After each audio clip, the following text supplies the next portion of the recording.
She left the car running in the driveway. I watched the headlights stretch long, restless shadows through the blinds, listened as the engine hummed its low, mechanical heartbeat for 2 full minutes before it finally went silent. I didn't move. I stayed rooted at the kitchen table, eyes fixed on the half-drunk glass of wine she'd abandoned before heading out. Lipstick still fresh on the rim, wrong shade from this morning. When the door creaked open, she didn't inch in like someone with secrets. She glided, that kind of walk, the one people wear when they think nothing can touch them. Purse swinging from her elbow, dress hitched just a little too high, hair tangled in that unmistakable way. Fingers had been in it, fingers that weren't mine. She stopped cold when she saw me, but it wasn't guilt. It wasn't fear. It was that annoyed glance you give when you walk into the wrong room at a party and catch someone mid-piss. Like I was the one who didn't belong. "Seriously?" she said, voice laced with venom. "You're just sitting there in the dark like some kind of creep?" I didn't respond. Not right away. I stood slowly. Something twisted in my stomach, sharp and sour. It wasn't rage. Wasn't even grief. It was older than that. Colder. "I called Jess," I said. Just that. Her eyes twitched, barely a flicker. Then she laughed through her nose. "Congratulations," she spat. "She says she hasn't seen you in months. Says she was home all night with her kids." Amanda didn't flinch, didn't fake surprise, just rolled her eyes, turned, and strolled toward the hallway like I was background noise. Her heels echoed sharp, careless taps on the floor. I followed. "Where were you?" I asked, voice low, brittle. She tossed her purse onto the couch. "Out."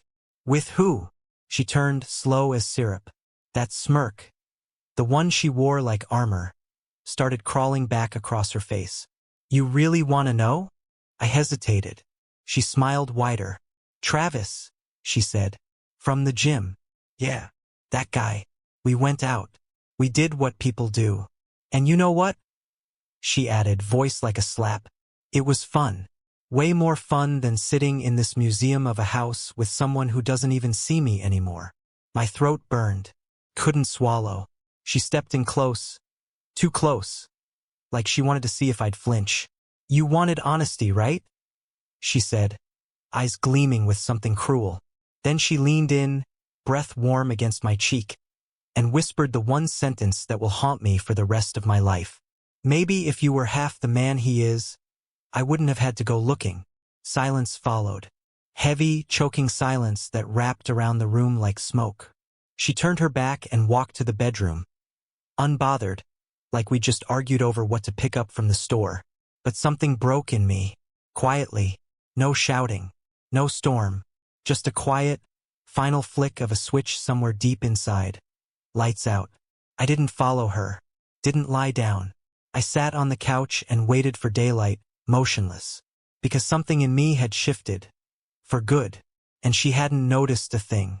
The next morning, Amanda strolled into the kitchen barefoot, cinching her robe with the sleepy grace of someone returning from a weekend retreat. Not someone who stumbled in at 2:47 a.m. after sleeping with someone else. She poured her coffee, humming softly, like the night before had been a dream she'd already forgotten. She didn't glance at me right away. Just sipped, then finally said, "Are you really going to sulk all day?" No apology. No explanation. Not even the decency of a lie. That's the part no one talks about when they describe betrayal. It's not just the cheating. It's the arrogance. The brutal, shameless indifference afterward. "You said you wanted honesty," she added, like that made it noble. "So I gave it to you." She smiled like she'd done me a favor. "You're welcome." I said nothing. Couldn't. Every word I tried to form died before it reached my lips. Useless, like stones thrown at steel. She leaned against the counter and pulled out her phone. Scrolled. Chuckled. God, Travis is hilarious. That name again like a blade, slipped in sideways. And she didn't care. Didn't even check to see if it hurt. She liked that it hurt. She was proud. Of him, of herself, of the way she broke me like it was some clever joke. Because she didn't think I'd ever be the type to do anything about it. I finally found my voice. "How long has it been going on?" She didn't even glance up. Couple months. I stared at her, searching for something. Guilt, shame, even a flicker of anger. But there was nothing. Just that calm, detached cruelty of someone who decided long ago I wasn't worth the bare minimum of kindness. Why? That word came out of me before I could stop it. Small, raw, desperate. It made her look up. She smiled again. That same cold, detached curve of her lips that haunted me all night. Because I wanted to. Because I could. Because it felt good. To be wanted again. To matter. Her voice softened, but it didn't warm. Travis makes me feel alive. Then her gaze met mine, sharp and unflinching. You? You make me feel like a ghost in my own house. And just like that, I felt it again, that slow, mechanical shutdown of whatever was still trying to hold on inside me. She tilted her head like she pitied me. Come on, Daniel. Don't act surprised. You stopped trying years ago. I never stopped loving you, I said, barely above a whisper. That's not the same, she snapped, like the words offended her. You loved the version of me that stayed small, stayed quiet, predictable. I grew up. You didn't. Then she looked back down at her phone. That was it. Conversation over. I stood, walked out the front door without a word. I didn't grab my phone. Didn't care. I just walked. Past the neighbors' lawns we once joked about mowing. Past the high school parking lot where we used to make promises under flickering streetlights. Promises we never kept. I walked until the weight in my chest loosened. Until the air didn't taste like metal and grief. Until I could breathe without feeling like I was drowning. She cheated. She didn't deny it. Didn't regret it. And now I had a choice. Let her keep trampling over the life I built with her, or finally burn it down and rebuild from ash. Without her, I didn't come back until the sun was low on the horizon, casting the world in that hazy, golden sadness. The house was quiet. Too quiet. Amanda wasn't in the kitchen. Not in the living room. Her coffee mug sat on the counter half full, ice cold. I moved down the hallway. My heart started pounding, loud and erratic, though I didn't know why. The bedroom was empty, but her closet door gaped open. Half her clothes gone. Drawers left hanging open. Hangers swinging gently like they'd been disturbed in a rush. The top shelf where she kept her overnight bags. Empty. My chest tightened, but I didn't panic. I didn't call out her name. Didn't stumble through the house like some tragic movie cliché. I just stood there, still, silent, staring at the space she used to fill. Then my phone buzzed. A message. Amanda. Staying at Travis's for a few days. Don't make this into a thing. We both knew it was coming. She left the car running in the driveway. I watched the headlights slice long, reaching shadows through the blinds, listened to the low idle of the engine for a full 2 minutes before it finally cut. I didn't move, didn't get up, just stayed there at the kitchen table, staring at the half-empty wine glass she'd left behind. Lipstick still fresh on the rim, different shade than the one she wore this morning. When the door opened, she didn't come in slow or cautious. She floated, like someone who believed they couldn't be touched. Purse swinging from one elbow, dress riding just a little too high, hair wild, tangled, clearly touched by hands that weren't mine. She stopped cold when she saw me, but it wasn't guilt that made her freeze. Wasn't even fear. It was the kind of annoyance you get when you walk into the wrong room at a party and find someone sitting on a toilet with the door unlocked. Like I was the one out of place. Seriously. Her voice dripped with contempt.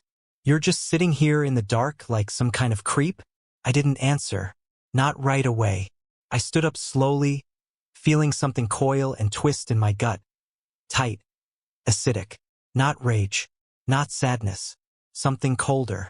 Older. I called Jess, I said. Her eyes flicked. Just a twitch before she let out a snort. Congratulations. She said she hasn't seen you in months. Said she was home with her kids all night. Amanda didn't flinch. Didn't fake anything. Just rolled her eyes and walked past me toward the hallway. Heels clicking, deliberate and unbothered. I followed. Where were you? My voice came out soft, nearly a whisper. She tossed her purse onto the couch. Out. With who? She turned then, slow like a performance. That smirk she wore when she thought she was untouchable crept back onto her face. You really want the answer? I hesitated. She smiled wider. Travis, she said. From the gym. Yeah. That guy. We went out. We did what people do. She paused, then added, and you know what? It was fun. Way more fun than sitting in this museum of a house with someone who doesn't even see me anymore. My throat went dry. She stepped closer, like she wanted me to flinch, like she was daring me to react. You wanted honesty, right? She said, leaning in. And then she dropped the line I'll carry with me for the rest of my life. Maybe if you were half the man he is, I wouldn't have had to go looking. Silence fell. Thick, suffocating. She turned and walked to the bedroom like we'd just finished talking about the grocery list. But something snapped inside me. Not loud. Not cinematic. Just a quiet shift. Internal. Like a wire had burned out without warning. I didn't follow her. Didn't sleep. I sat on the couch and waited for morning, because something in me had changed for good. And she didn't even notice. The next morning, she strolled into the kitchen barefoot, robe tied around her waist, yawning like she'd just come back from a weekend spa trip instead of crawling in at 2:47 a.m., smelling like another man. She poured coffee, hummed to herself, calm, light, effortless. The same woman who, less than 8 hours ago, looked me in the eye and told me she preferred him. I was still on the couch. Same spot. I hadn't moved. My back ached. My mind was silent. Not numb. Not in shock. Just hollow. She glanced at me once, sipped her coffee, and said, "Are you really going to sulk all day?" No apology. No explanation. Not even the dignity of pretending she'd crossed a line. That's what people don't talk about when they describe betrayal. It's not just the cheating. It's the disrespect that follows. The audacity of it. You said you wanted honesty, she added, her voice casual, like she was doing me a favor. So I gave it to you. You're welcome. I didn't respond. Couldn't. Every word I wanted to say felt like it would ricochet off her like rubber against stone. She leaned against the counter and pulled out her phone. Started scrolling. Then she laughed. Soft, smug. And muttered, "God, Travis is hilarious." That name again. Like a knife to the ribs. Except she didn't care where she was aiming. She liked the pain.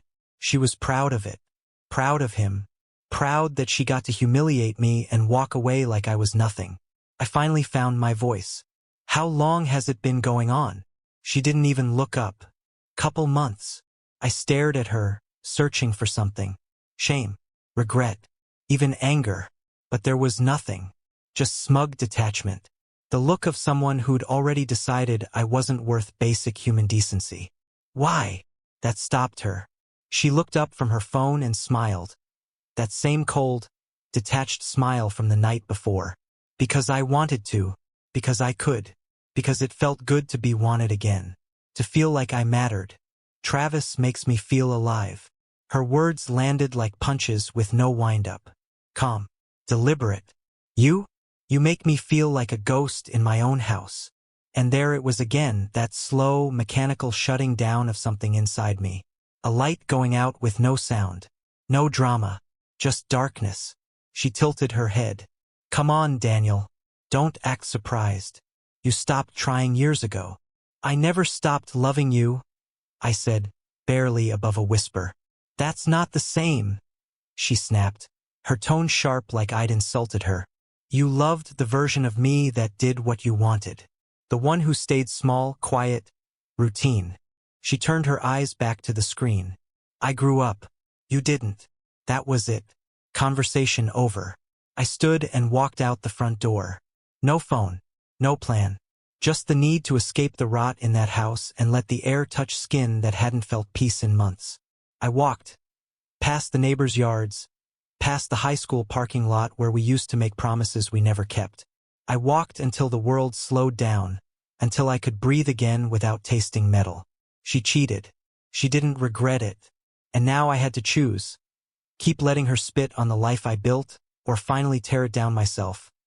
And start again without her. I didn't go back until the sun was hanging low. The house was still. Too still. No Amanda in the kitchen. No Amanda in the living room. Just her coffee mug sitting on the counter, half full. Cold. I moved down the hallway. My heart thudded harder the closer I got to the bedroom. Like it already knew what I was about to see. She wasn't there either. But the closet door stood open. Half her clothes gone. Drawers left gaping. Hangers swinging like they'd just been pulled. The top shelf where she kept her overnight bags. Empty. My chest tightened, but I didn't panic. I didn't shout her name. Didn't run around the house like some broken cliché. I just stood there in the doorway, staring at the ghost of a life that had finally left the building. Then my phone buzzed. A message. Staying at Travis's for a few days. Don't make this into a thing. We both knew it was coming. I didn't respond. Not right away. I just reread the message. Again and again. We both knew it was coming. Like this was fate. Like she had no hand in it. Just some inevitable storm that rolled in while she stood by helpless. Like I was a worn-out shirt she finally tossed because it didn't fit her new lifestyle anymore. Later that night, curiosity got the better of me. I'd never snooped through her stuff before. Never felt the need. But now there was no dignity left to protect. No lies left to preserve. So I opened her laptop. No password change. Same one she'd used for years. And what I found? God. Emails. Dozens of them. Some recent. Some going back months. Before our last anniversary. Before Chicago. That weekend she swore meant the world to her. They talked about me. Her and Travis. Danny still thinks I'm just tired. He's so predictable. Got me roses today. Per guy. And another just 2 weeks ago. If he ever finds out, I'll just tell him he made me do it. That he pushed me into your arms. He'll believe it. He always believes what I say. It took everything in me not to drive my fist through the screen. She wasn't just cheating. She was manufacturing a version of me to justify it. Selling it to him. Selling it to herself. Lying to both of us like it was a game. Playing mastermind while we circled her like idiots orbiting a selfish little sun. And that's when I knew. I wasn't heartbroken anymore. I was done. Done pretending. Done defending her to myself. Done waiting for some version of her to return. One that died quietly a long time ago. So I started planning. Not revenge. Not drama. Just escape. The kind where, by the time she notices, I'm already gone. 10 steps ahead. Silence in my wake. Let her rot in her fantasy. Because real life, real consequences, they were coming, and I wasn't waiting up. 2 days passed. She didn't come back. No call. No apology. Not even the performance of remorse. Just silence. And a couple of lazy texts, like she was checking in with a coworker she forgot to CC on a memo. Need my straightener. Leaving it in the guest bathroom was rude, by the way. Also, don't touch the dry clean only dress in the laundry room. I'll pick it up. That was it. No emotion. No recognition of what she'd done, what she was doing. The woman I married had been replaced by a customer service rep firing off a complaint. And then, on the third morning, my phone rang. Unknown number.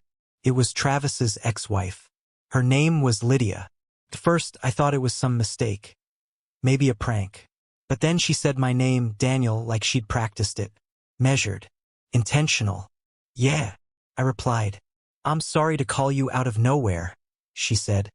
But I think you and I have something in common. My pulse spiked. I stepped outside. Needed air. Her voice was calm. Too calm. The kind of tone that only comes after the storm has already blown through and left nothing standing. She's living with him now, Lydia said. They've been messing around since last fall. At least, that's when I found out. He told her it was over. Told her it was a mistake. Told her he loved her. Silence settled between us for a second. Heavy. Sharp. He used to talk about you, she continued. He'd laugh. Said she had you wrapped around her finger. Said you were too soft to ever leave her. That hit harder than I expected. Not because it surprised me, because it didn't. Why are you telling me this? I asked. Because I wish someone had told me, she said. I was you once. Married. Trusting. and he turned me into someone I didn't recognize. I lost 3 years waiting for an apology that never came. She paused, then added, "Don't be that guy." I thanked her. I didn't know what else to say. There wasn't anything to say. When the call ended, I just stood there, on the porch, barefoot, cold, numb. And that's when it finally clicked. This wasn't a slip. This wasn't some impulsive, emotional misstep or a broken marriage that drifted into temptation. This was a setup. Amanda had been building a new life while poisoning the one we shared. She didn't fall. She walked out, calculated, clean, cruel. So I did what I should have done the night she strolled past me. Humming, fresh from someone else's bed. I called a lawyer. Her name was Renee. Cool, direct, all sharp edges and no wasted breath. After I explained everything, she asked me one simple question. "Do you want to stay and fight, or do you want out?" I didn't hesitate. Out. "What did you expect me to do?" she snapped. "Just rot next to a husband who didn't see me anymore?" I stared at her. "You lied to me. For months. You made fun of me with him. You built a whole new life while pretending you were still living in this one. That's not leaving, Amanda. That's erasing." Her face twitched. "You think you're better than me," she said, her voice rising. "You think this little moral high ground makes you noble? Please, you're weak, Daniel. You always were. That's why I had to go find someone who could actually make me feel something. I didn't blink. Then go feel something. Somewhere else. Silence. She wasn't used to that. That tone. That stillness. For once, I wasn't pleading. I wasn't trying to fix it. I was done. "You'll regret this," she said finally, stepping back toward the door. "No," I said. "You will." She left. No dramatic slam. No tears. Just that same irritating click of her heels fading into the hallway. Except this time, she didn't come back. I locked the door behind her. Then I stood there, quiet, still, alone. But for the first time in a long time, free. 2 days later, the papers landed in her hands.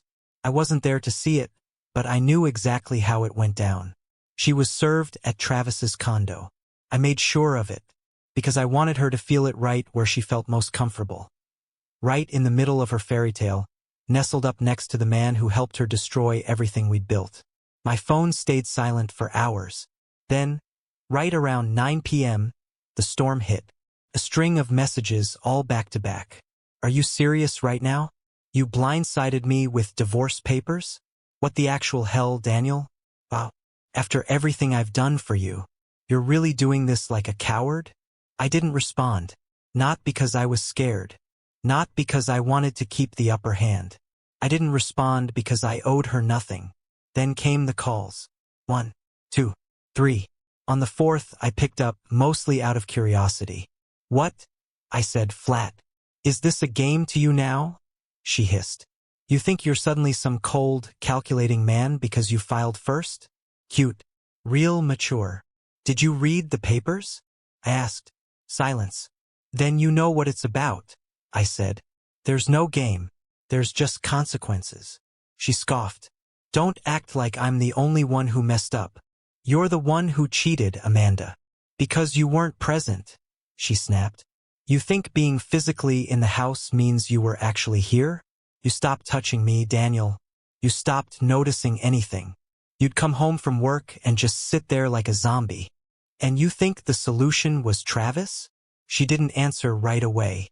This silence wasn't the defensive kind, it was heavier. I could feel the shift, the weight of it hanging between us through the phone. Then she said it. The line I still can't believe she had the audacity to use. "I wouldn't have gone to him if you hadn't pushed me away." I laughed. Actually laughed. Not because it was funny, but because it was insane how easily she could twist reality until she wore it like armor. How smoothly she turned herself into the victim of her own betrayal. "You didn't just go to him, Amanda," I said, voice steady. "You built a second life. You trashed me behind my back. And you enjoyed it. I read the emails. I saw everything." Silence again. That shut her up. "I'm done being your fool," I said. "The only thing I regret now is thinking you were worth saving." There was a pause. A breath. Then nothing. She hung up. No goodbye. No apology. Not even the usual performative tears. And that's when it truly hit me, just how empty she was. I sat alone in the living room again. But this time it didn't hurt. This time it didn't feel like loss. Felt like freedom. Like taking my first real breath in months, maybe years. I turned off my phone. Poured myself a drink. Not to drown anything, but to toast the end of the illusion. Amanda thought she'd be the one walking away with power. But what she walked away with was a stack of boxes. A hollow illusion of superiority.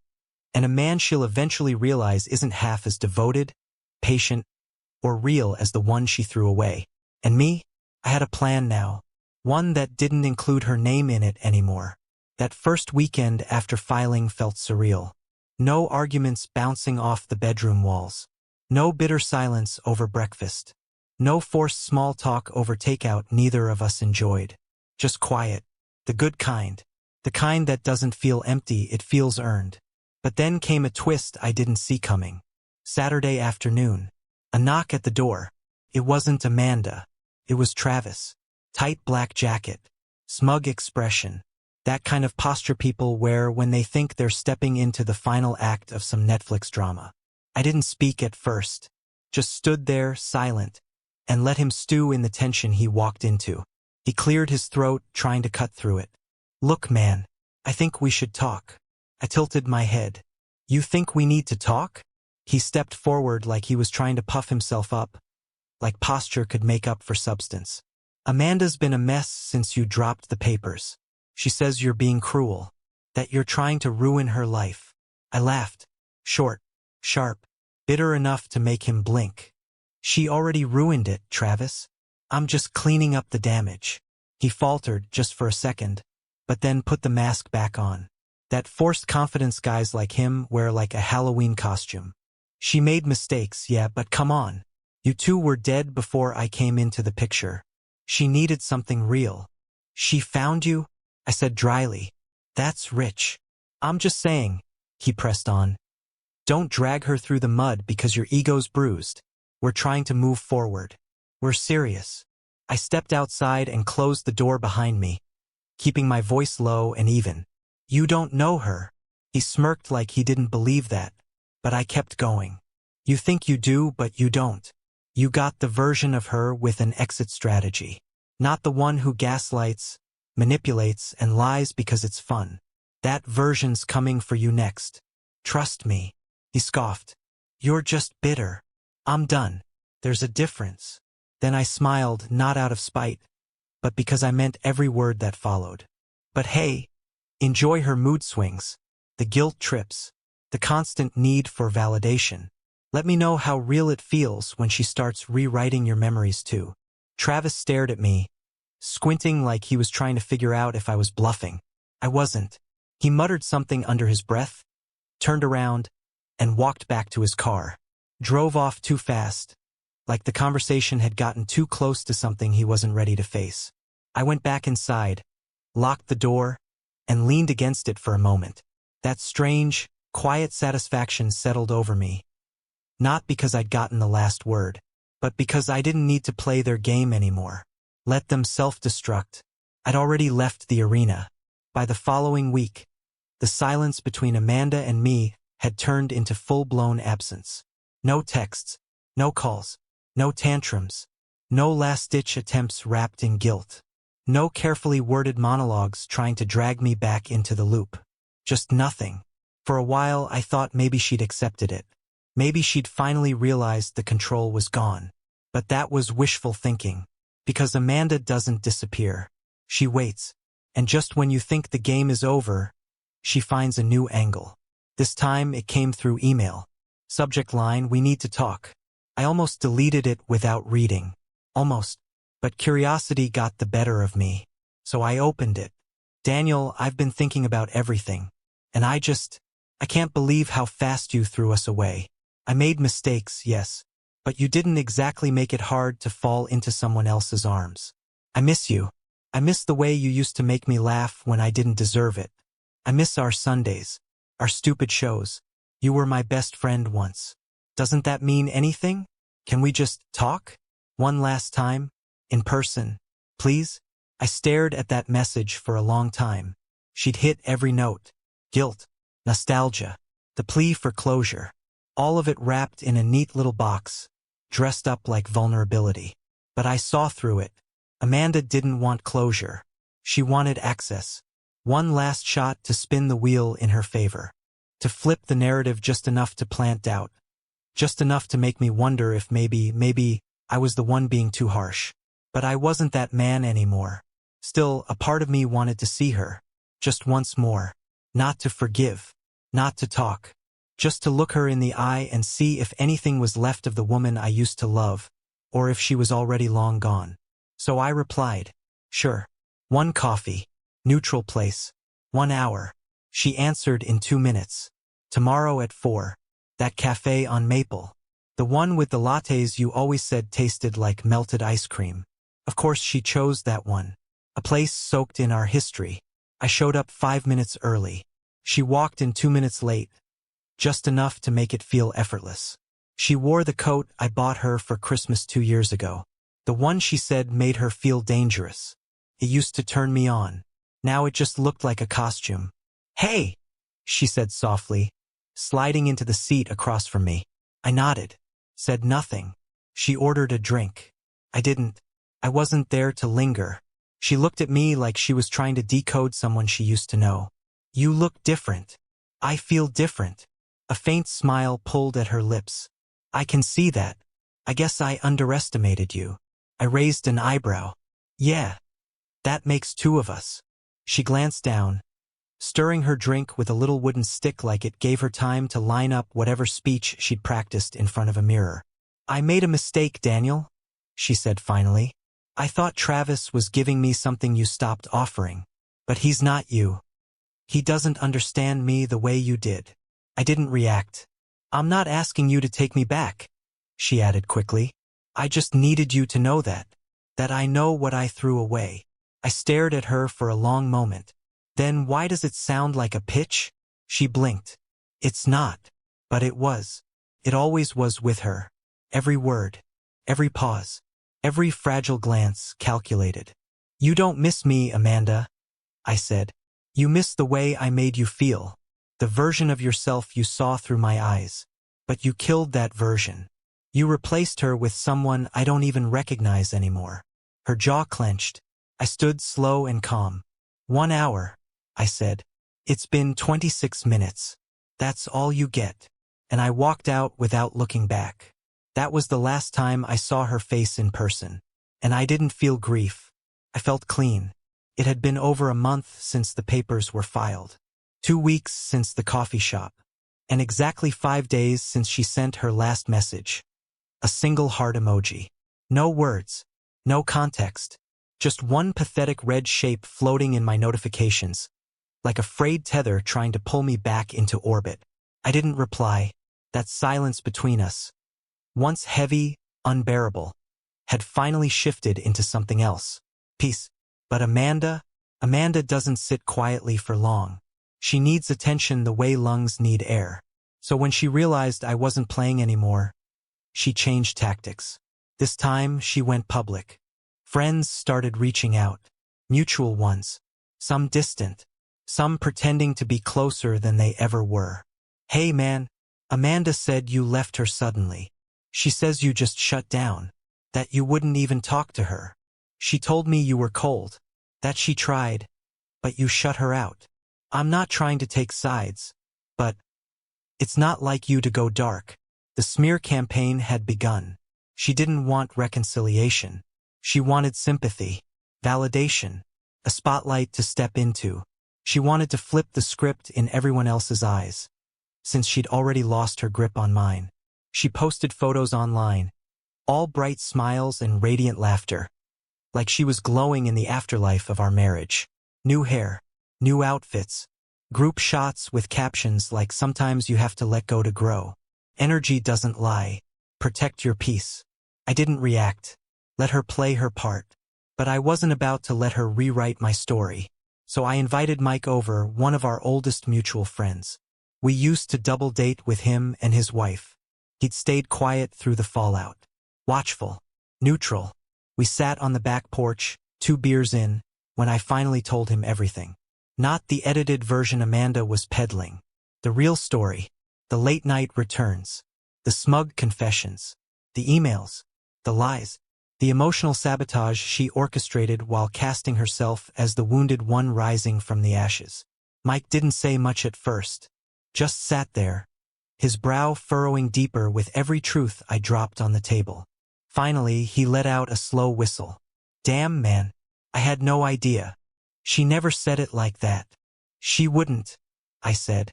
She's not interested in telling the truth. She's writing a character. He nodded slowly. You want me to say something? Set the record straight. I shook my head. No. I don't care what she tells people anymore. The truth's not for them. It's for me. And I meant that. Reputation doesn't matter. Peace does. But still, word travels. A few days later, she threw one last Hail Mary. Just curious, was any of it real for you? That one almost landed. Because even after everything, there was still a part of me that remembered the girl I met at 24. The one who danced barefoot in the kitchen. The one who cried during a road trip because a song reminded her of her dad. The one I gave everything to before she twisted herself into someone I couldn't even recognize. So I answered her honestly. Yeah, it was real. Until you made it fiction. Then I blocked her.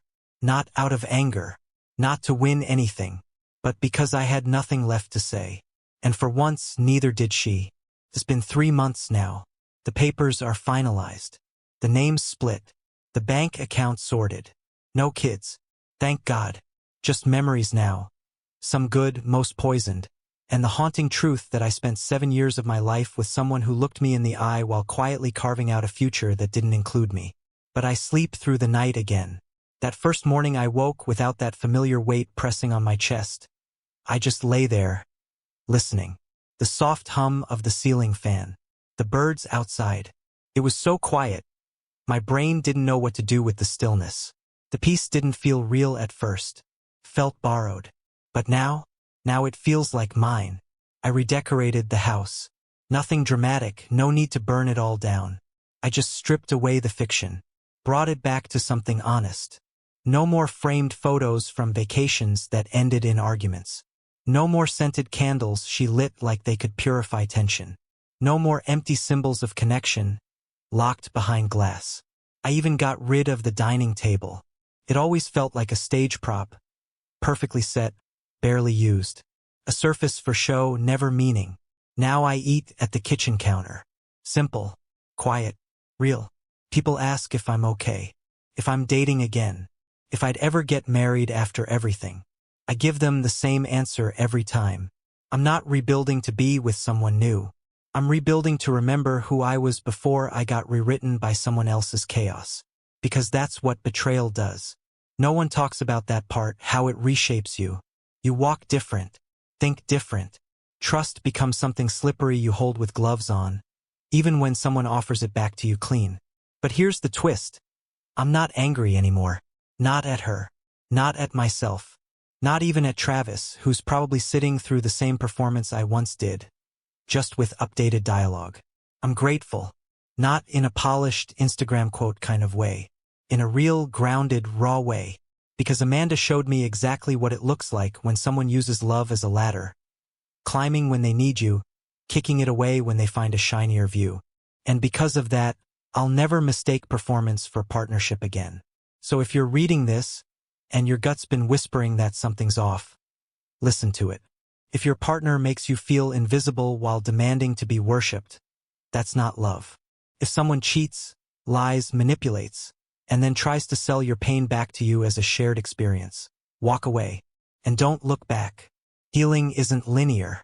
Some mornings, you'll wake up aching for someone who doesn't even exist anymore. Other days, you'll catch yourself smiling without a reason, and realize it's because you're finally safe in your own skin. That's growth. That's freedom. That's you coming back to yourself. And if Amanda ever reads this, here's my final message. You didn't break me. You freed me. Thanks for that.